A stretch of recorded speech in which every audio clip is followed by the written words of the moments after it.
नमस्कार। DD news के इस विशेष बुलेटिन में आप सभी का स्वागत है। मैं हूं आपके साथ भावना नैयर और मेरे साथ है मेरी सहयोगी बीना सिंह, जो आप तक सांकेतिक भाषा में खबरें प्रस्तुत करेंगे। शुरुआत करते हैं सुबह की सुर्खियों के साथ।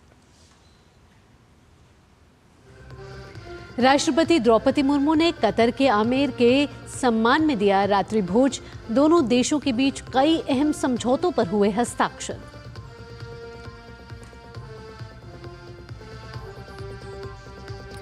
ब्रिटेन के पूर्व प्रधानमंत्री ऋषि सुनक ने परिवार के साथ की प्रधानमंत्री नरेंद्र मोदी से मुलाकात। पीएम ने सुनक को बताया भारत का अच्छा मित्र।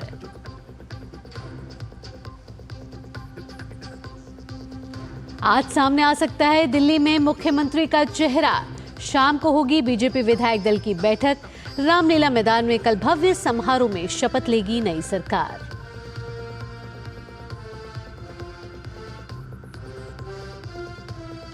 केरल के मलप्पुरम जिले के एरिकोड के पास बड़ा हादसा। फुटबॉल टूर्नामेंट से पहले आतिशबाजी में 20 से अधिक लोग झुलसे। रूस अमेरिकी वार्ता पर ट्रंप ने जताया संतोष। रूस ने यूक्रेन में नेटो ने सेनाओं की मौजूदगी को किया नामंजूर।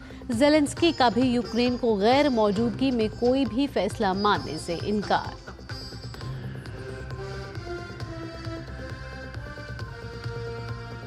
और खेल की खबरों में आज से शुरू होगी चैंपियंस ट्रॉफी। पहले मुकाबले में मेजबान पाकिस्तान के सामने न्यूजीलैंड की चुनौती। कल दुबई में बांग्लादेश के खिलाफ मैच से शुरू करेगा भारत अपना अभियान। अब खबरें विस्तार से। राष्ट्रपति द्रौपदी मुर्मू ने कल राष्ट्रपति भवन में कतर के आमीर शेख तमीम बिन हमाद अल सानी के लिए एक औपचारिक भोज आयोजित किया और दोनों देशों के बीच रणनीतिक साझेदारी की शुरुआत पर संतोष जताया। इस मौके पर राष्ट्रपति ने कहा कि कतर के साथ भारत के संबंध सदियों पुराने हैं। मुर्मू ने कतर में रहने वाले भारतीयों की अच्छी देखभाल करने के लिए कतर के आमीर और लोगों के प्रति आभार व्यक्त किया।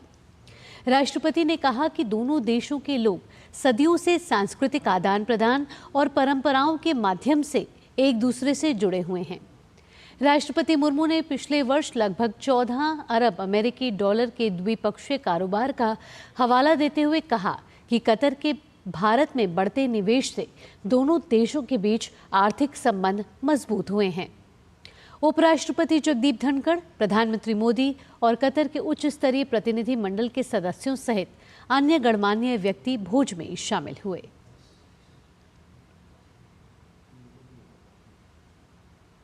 प्रधानमंत्री नरेंद्र मोदी और कतर के अमीर की नई दिल्ली में हुई मुलाकात में बड़े फैसले हुए।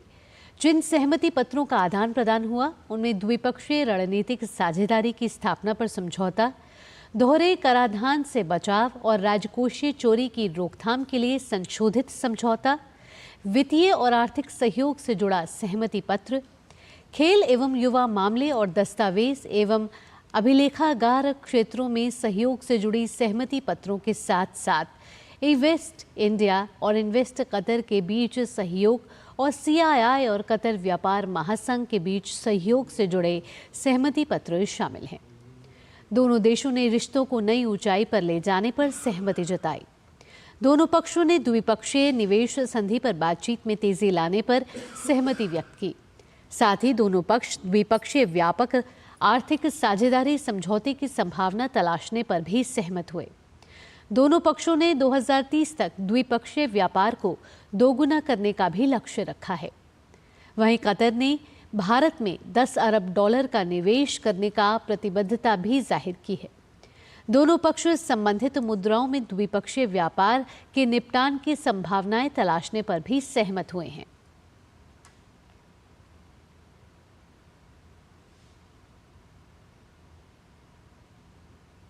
ब्रिटेन के पूर्व प्रधानमंत्री ऋषि सुनक और उनके परिवार के सदस्यों से कल प्रधानमंत्री नरेंद्र मोदी ने मुलाकात की।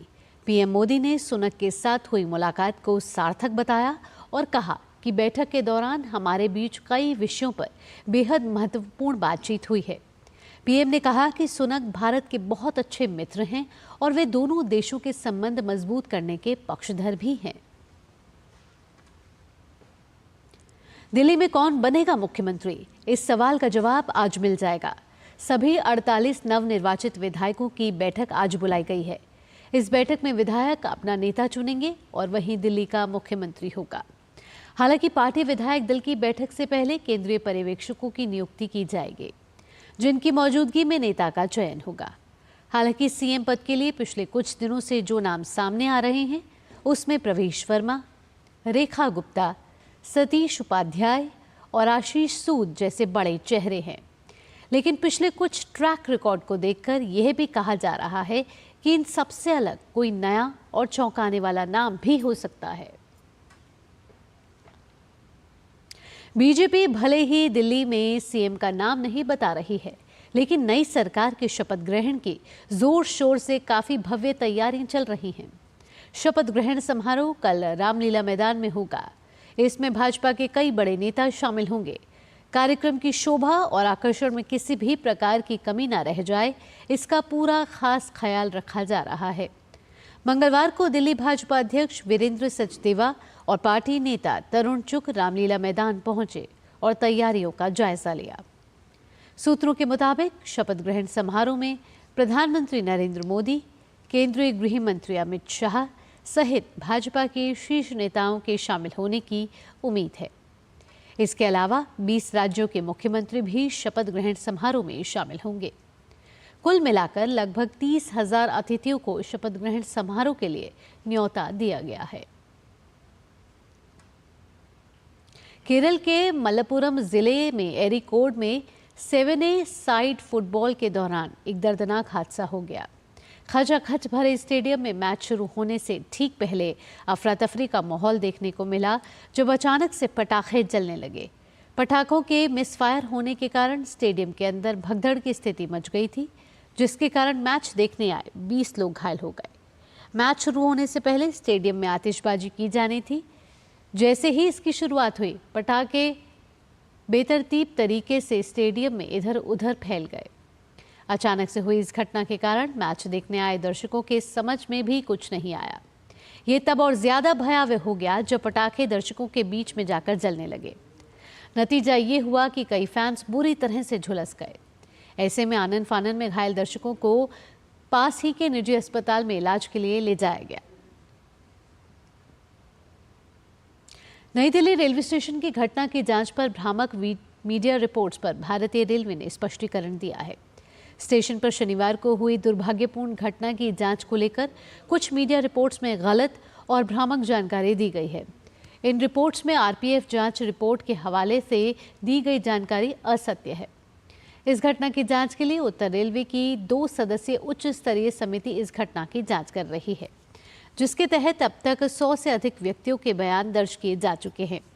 समिति सभी बयानों की गहन जांच करेगी, जिसमें क्रॉस क्वेश्चनिंग भी शामिल होगी। इस पूरी प्रक्रिया के बाद आधिकारिक जांच रिपोर्ट प्रस्तुत की जाएगी। रेलवे द्वारा सभी से भ्रामक रिपोर्टिंग से बचने की अपील की गई है। भारतीय रेलवे ने स्पष्ट किया है कि इस घटना की जांच केवल उच्च स्तरीय समिति द्वारा की जा रही है। इसके अलावा कोई अन्य जांच नहीं हो रही है। अमेरिकी राष्ट्रपति डोनाल्ड ट्रंप ने सऊदी अरब में रूस के साथ हुई वार्ता पर संतोष जताया। ट्रंप ने कहा कि वार्ता के बाद वे अधिक आश्वस्त हैं और संभवतः इस महीने के अंत से पहले वे पुतिन से मुलाकात करेंगे। ट्रंप प्रशासन ने कहा कि यूक्रेन में संघर्ष खत्म करने को लेकर रूस के साथ और वार्ता करने पर सहमति बनी है। 4.5 घंटे चली बैठक के बाद अमेरिकी विदेश मंत्री मार्को रूबियो ने कहा कि बैठक में तय किया गया है कि कोई भी समझौता ऐसा होना चाहिए जो सभी को स्वीकार्य हो और इसमें यूक्रेन और यूरोप के हमारे साझेदार के अलावा रूस भी शामिल है।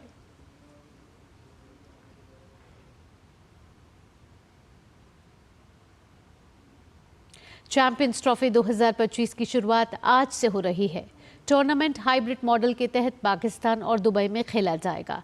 प्रतियोगिता का पहला मैच आज मेजबान पाकिस्तान और न्यूजीलैंड के बीच खेला जाएगा। भारत अपने अभियान की शुरुआत दुबई में 20 फरवरी को बांग्लादेश के खिलाफ मैच के साथ करेगा। टूर्नामेंट का फाइनल मुकाबला 9 मार्च को खेला जाएगा। और इसी के साथ इस विशेष बुलेटिन में इतना ही। मुझे और मेरी सहयोगी बीना सिंह को दीजिए अनुमति।